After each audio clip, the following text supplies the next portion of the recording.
तर नमस्कार मंडळी, आपल्याकडे जी गाडी आली आहे ती टाटा पंच 2023 मॉडेल आहे आणि गाडी आली आपण बघू शकतो.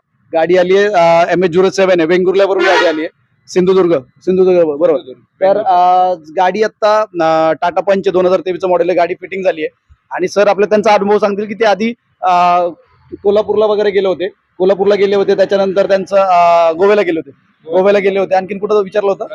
रत्नागिरीमध्ये पण विचारलं होतं. तर अशा 2-3 ठिकाणी त्यांनी सीएनजी फिटिंग, पनवेलला पण विचारलं होतं. तर 2-3 ठिकाणी त्यांनी विचारून आलेत. तर तिथं ते का नाही केलं, म्हणजे त्याचं कारण गोव्यात वगैरे काही ठिकाणी विचारली किंवा कोल्हापूर साईडला पण विचारली, पण ठराविक जणांनी सांगितलं की गाडीत इश्यू येतील, प्रॉपर त्याचं म्हणजे पिकअप डाऊन होईल किंवा कधी पण जर्क पण होऊ शकेल, कारण टाटाची गाडी आहे, प्रॉब्लेम येऊ शकतो.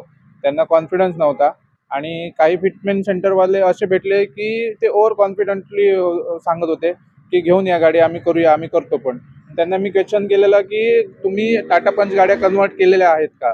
तर त्यांच्याकडे एक पण गाडी केलेली नव्हती, पण ते उगाच सांगत होते की या गाडी करूया म्हणून, आपण करतो म्हणून. तसं पण इथे ज्यावेळी मी बगितलं तर यांनी ऑलरेडी बऱ्याच गाड्या केलेल्या आपण होत्या. बरंच केलेले आहेत.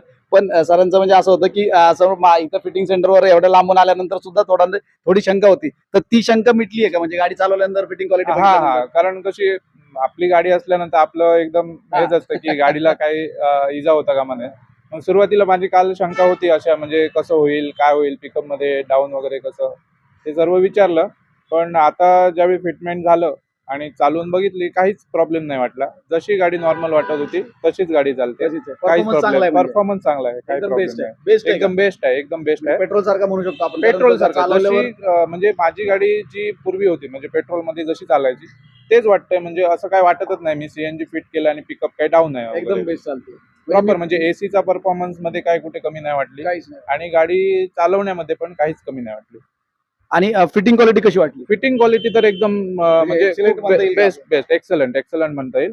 कारण कोणी पण बघितली गाडी तर असं म्हणणार नाही की आउटसाइड फिटिंग आहे. प्रॉपर स्वच्छ एकदम क्लीन असं फिटिंग आहे. आणि ज्यावेळी आपण शोरूम मध्ये गाडी सर्व्हिसिंगला घेऊन जाऊ, मग तिथल्या मेकॅनिकल्सना पण काही त्रास होणार नाही असं फिटिंग आहे. एकदम व्यवस्थित. म्हणजे त्याचं कुठलाही आपलं कंपोनेंट जे आहेत, आपल्या सीएनजीचे जे आम्ही कंपोनेंट बसवलेत, त्यातला कुठलाही पार्ट कंपनीच्या पार्ट्स मध्ये डिस्टर्ब करणार नाही. सर्व्हिसिंगच्या वेळेस नाही, कुठलंच काम त्यांना करायचं असेल तर त्याच्यामध्ये आपला पार्ट्स कुठेही डिस्टर्ब करणार नाही. अशा प्रकारे फिटिंग केलं. मी फिटिंग एकदा दाखवतो आणि गाडी आपण डिलिव्हर करतोय. तर अशा प्रकारे आपण बघू शकतो या ठिकाणी ईसीएम बसवलंय, त्यालाही प्रॉपर ब्रॅकेट बनवलंय. बॅटरीचे कनेक्टर बघू शकतो आपण, प्रॉपर इन्सुलेट केलेत. आणि ही सगळी जी वायरिंग दिसतीये ती सगळी वायरिंग आपली सीएनजी ची वायरिंग आहे. म्हणजे या ठिकाणावर